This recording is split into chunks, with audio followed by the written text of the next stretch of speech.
Hey OFH, it's Pastor Jay Patterson here.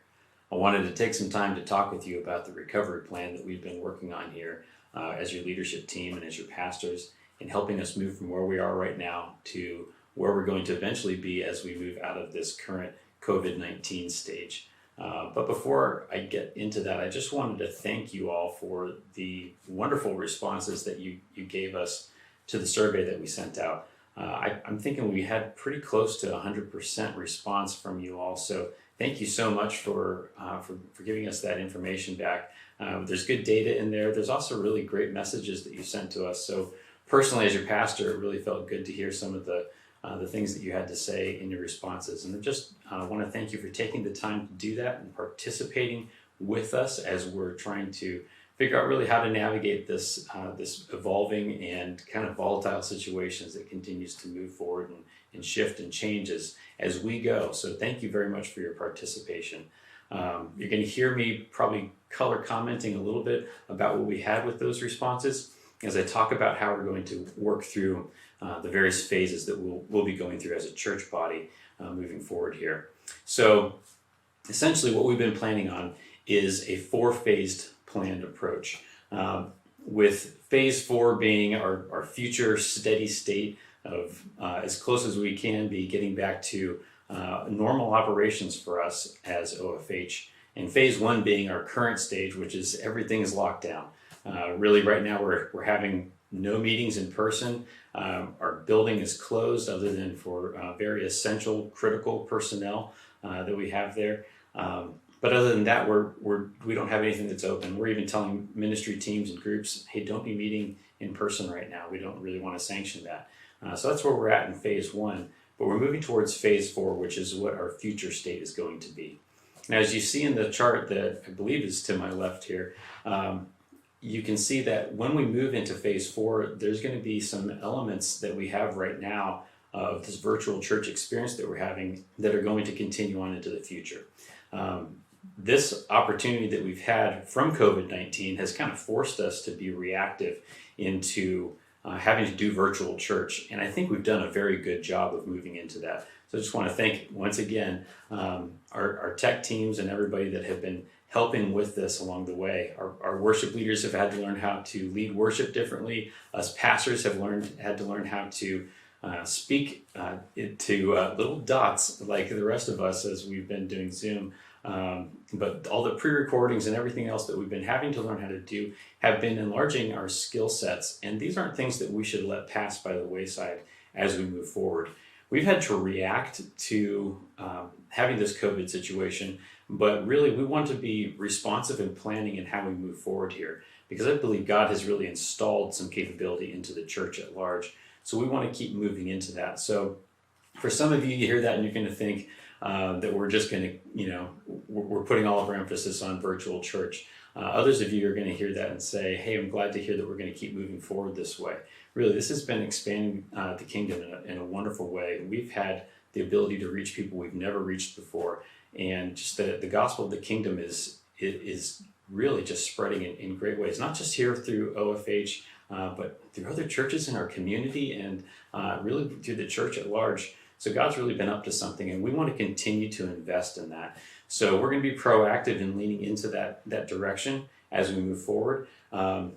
Really, my philosophy is that the virtual aspects of church are really no ultimate replacement for what we can get physically, but it should be something that we understand how to use because there's tools and skill sets there that we want to really be good at flexing as we continue to advance the gospel into the kingdom and the earth. So in phase 4, you'll see that we have in-person meetings, but we will still be streaming live to Facebook and YouTube.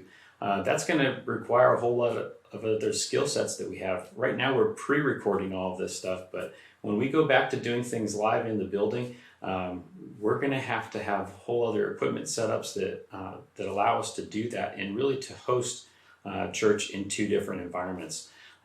What we would like to be able to do ultimately is to have those 2 environments be a lot more interactive than they have been.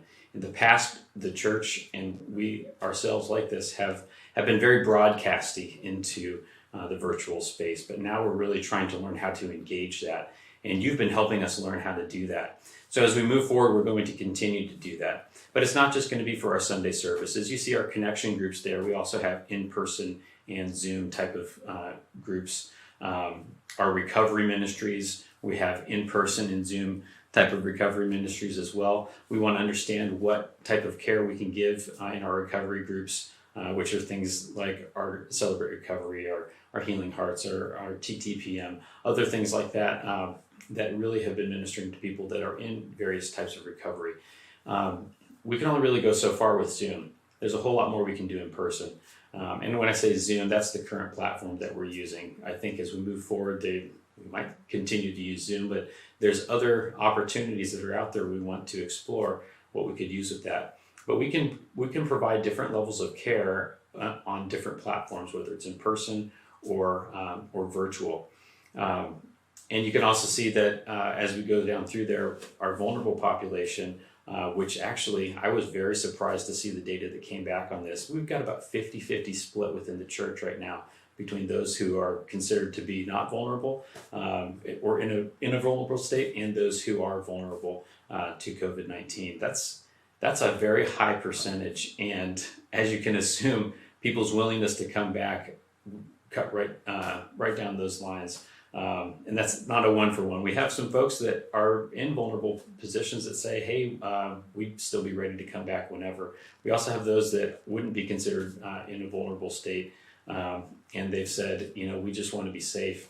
So, and not come back too early. We're just not comfortable. So it's been interesting to see how that split has laid down. But phase 4 is really that future steady state that we'd like to be operating in. And we want to be able to invest and be able to build towards that. And I think we're going to have some time just looking at the way that things are playing out. We're in no way ready to come back to a phase 4 at this point in time. So we're right now in phase 1 and we're moving towards phase 4. Phase 3, I'm going to walk it back this way because I think it helps us understand things logically. Phase 3 is when we end up going back into the building itself. And that's when we would start to have in-person meetings inside the building. Again, we'd be doing Facebook and YouTube at the same time. So if you're in one of those vulnerable populations or you're just not going to be ready to come back at that point in time, just know we're going to continue to offer virtual opportunities for you to experience not just the church Sunday service, but our connection groups as well and others. I was really encouraged to hear folks saying, hey, I've never been able to be part of a connection group before, but now I've been able to have that and it's been wonderful. We want to keep moving those relationships that we built through this time forward as we begin to do more in-person activities. So you'll see we're looking for in-person and Zoom. Some of y'all might want to just consider, hey, we're just going to keep meeting on Zoom. Some of you might go fully in person. Some of you might be having to consider how we would do that in a hybridized fashion. We want to explore that because that strengthens us as we get to explore those opportunities. But at that time in phase 3, that's when our campus will be open. When we say campus, we're really saying the usage of our building will be open at that point in time. So recovery ministries, we would be doing in person and Zoom there as well. Special events, we'd be doing those on a case-by-case basis then at that point in time. We're not fully saying, hey, we can use the building for everything at that point in time, but we are really wanting to use it more and more in phase 3. That's going to require us to have a very strong policy of what our building use is going to be like in this situation. How we're going to be cleaning, who's going to be cleaning, how often we're going to be cleaning. There's a lot that goes into that, and we really want to make sure that we have a very solid plan for that. Again, we're not ready to go into phase 3 yet. When we've looked at the layout of our sanctuary and how we'd be having to do things with spacing right now, tops we could get maybe 50, maybe 60 people into that space for a service right now. And with the level of effort that it would take to get there, we've decided that we don't really want to be doing that because it also exposes a lot of us to risk. And right now, a lot of us aren't ready to come back to this at this time. As your pastor, my number one responsibility is to keep you all safe. And so we're at a place right now where the risk is just too high for us to be coming back into the building, and that's okay. We're gonna let it play out a little bit here, and we're gonna be responsive to the leading and guidance of the Holy Spirit, not just the data that's out there, We're going to be informed by that, but we as your pastors are going to be looking to the Lord to say, okay, Lord, when is it that you actually want us to be able to reintegrate back into the building? Right now, I'm just not comfortable with all of those factors, and I don't feel like the Lord's saying at this point in time, yeah, let's go back in. That's okay. We're going to continue to press into what we have and become more excellent with it and plan for when we do get to come back into the building. So this next phase here is phase 2. Phase 2 is when we actually get to start reintegrating together face to face. I alluded to this in my message this last Sunday, that some of the feedback that we've got, that just, well, not some of the feedback, really the vast majority of the feedback of what it is that you all miss right now is one another. Your faces, the ability to hug one another, the ability to see one another and smile, and just not just that, but to worship the Lord together and hear each other's voices as we're singing, all of that kind of stuff has been on your hearts and what you've been missing during this time. And we've been missing that too. I know I've been missing that too. So we want to be able to offer opportunities for those things to happen. Not the hugging, not the handshaking, not all that stuff. We're not ready to do that. And when we do come together, even in outdoor type of settings, we are going to have very clear guidelines of what that social distancing and mask wearing and all that kind of stuff is going to be if we're going to be sanctioning events. Some of you are going to be comfortable with doing those types of activities. Others of you are not comfortable with doing those activities. And so we as a church are going to say, here's what we are going to allow. If you're going to be part of our attending our meetings, then we're going to ask you to abide by these same rules. Your level of comfort isn't somebody else's level of comfort. So we're going to set a level of comfort that's going to help people be comfortable in those situations and not see other folks practicing habits with one another from a social distancing standpoint that's going to make them feel anxious and uncomfortable, thinking like, I'm not ready to do that yet, but I need to be able to trust that other people in this gathering are going to respect that and not be doing that towards me. So we want to set very clear guidelines of what those practices are going to be in our meetings. And you all are great. You love one another. So I trust that you're going to respect those guidelines and just keep caring for each other, because really we want to be together and we want to be able to see one another's faces. So we're going to be opening up opportunities in phase 2 for us to come together in our small groups, for ministries to meet again, for our connection groups to get together. But we're going to do that by the guidelines of what the state is allowing us to do in outdoor types of activities in small gatherings. So as you plan those types of activities, make sure that you're following those guidelines that the state is doing. We want to make sure that we're following that as we move forward.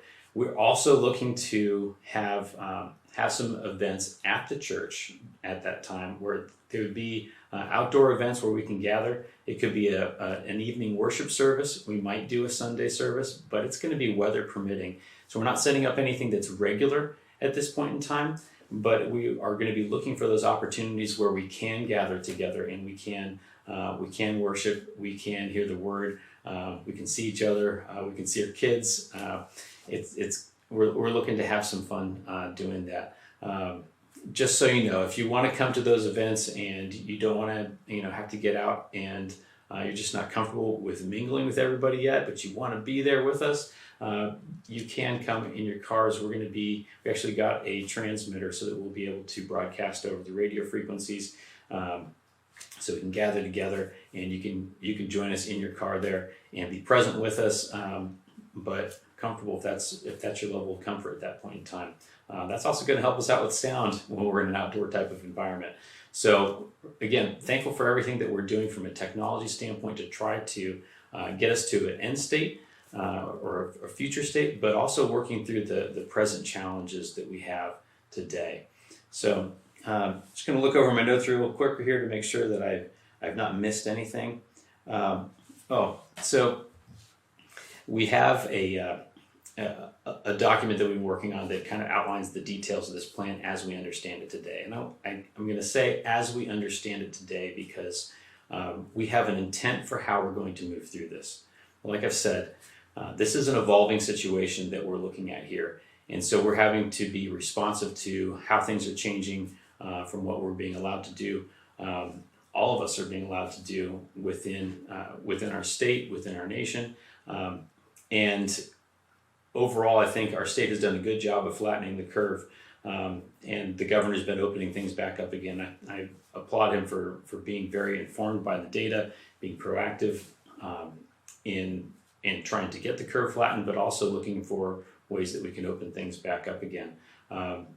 He said, and I'll say the same thing though, as we move forward, if things get too bad, we might have to walk back in steps for the protection of our people. We feel the exact same way here at our Father's house. As we step through these phases, if there's a point in time that we recognize, hey, we need to back off again, then we're going to do that for the protection of our people. We know now that we can very solidly, practice our Sunday services, practice our community life together as a church in a fully virtual situation. So I'm confident that should we have to move that direction, that we'd be able to continue to do that well. So we're not going to rush going through these stages. We're going to be careful in how we move forward here. Like I said, 50% of our population here within the church is in a vulnerable state here.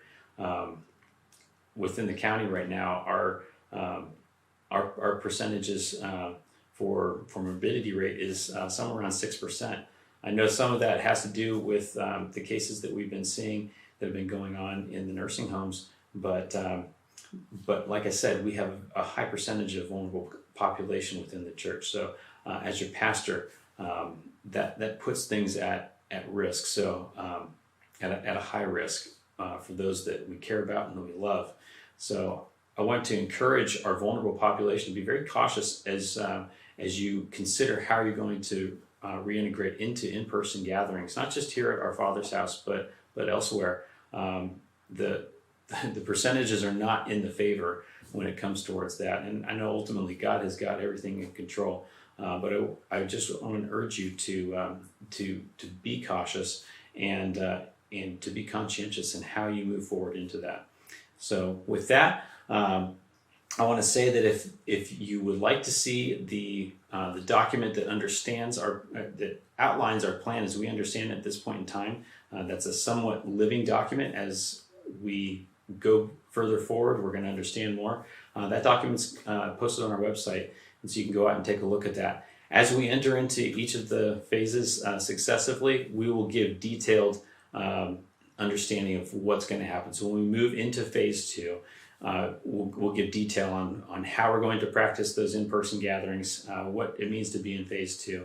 But it's not going to give us the details of going into phase 3, because we won't understand the environment we're going into fully until the time we're ready to do so. So if you have questions, comments, concerns, please feel free to reach out to us. We thank you guys for everything that you're doing. Thank you for your patience as we've been moving through this time together. You guys have been wonderful. It's been quite a ride up to this point. I know we're not done with it yet. But as we move towards our end state, our future operating state for our Father's house, I invite you to come with us as we really try to press more into understanding what life is going to be like in an in-person and virtual type of setting. I think there's a huge amount of opportunity for us in how we've done our ministries in the past, how we have practiced our faith in the past, and the opportunities we have as we reach out to places that are in that virtual environment. They could be people and communities that are right here with us in Southern Maryland, or they could be communities across the world. It has been amazing to see who has been tuning in and joining us for our services and for the things that we're doing. God's really been blessing us here at our Father's house, and I think He's going to continue to bless us, especially as we seek to honor Him and carry the gospel of the kingdom to the world. So thank you, everybody. I hope you all have a great day. Again, questions, comments, concerns, please send them to us. And we're so thankful to be moving through this time with you. God bless you and your family. Keep you safe and healthy and whole during this time. Talk to you soon. Bye-bye.